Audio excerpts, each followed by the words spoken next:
As many of you might have heard, Toys R Us is closing their doors all around the nation. And it is shocking to some people because they've been a big toy giant in this country for a very long time. And this is an article that came out in the CatholicCitizens.org, March 20th, 2018. Toys R Us blames birth rate for business failure. All right, I'm just going to skip down a bit because the author is kind of talking about their experience. All right, Toys R Us has obviously not managed to maintain the magic. As it prepares to close its doors, people are questioning what went wrong for the once mighty cultural emblematic business. In its court filings, one of the factors Toys R Us itself has blamed is the world's low birth rates. The decrease of birth rates in countries where we operate could negatively affect our business. And they're right. If people aren't having babies, they're not going to buy toys or anything for newborns, and that's really true.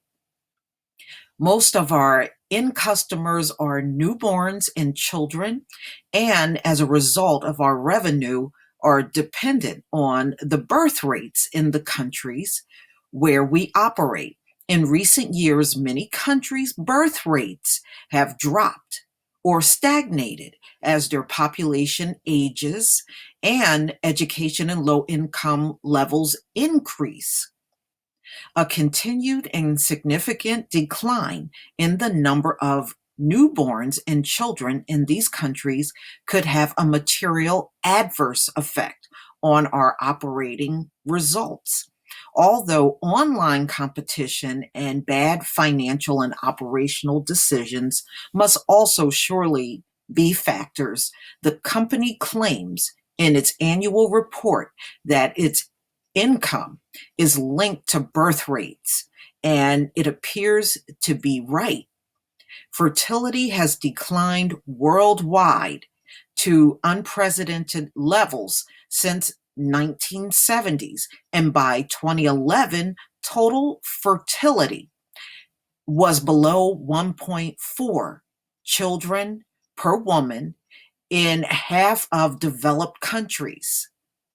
As the Washington Post observes, the change in the number of children born in the previous 12 years tracked closely with the company's changing annual revenue, as shown by the following graphs, which we don't see, but some are wondering if Toys R Us is just the first of many businesses to feel the economic effects of a lower population growth, which will eventually affect the whole economy, which is true because even the diaper manufacturers, I did a video on that a few months back, and they're talking about how it's very challenging on their sales and their bottom line because, less diapers are being bought, less toys and anything that they put out, formula, and they're just not making the money that they used to.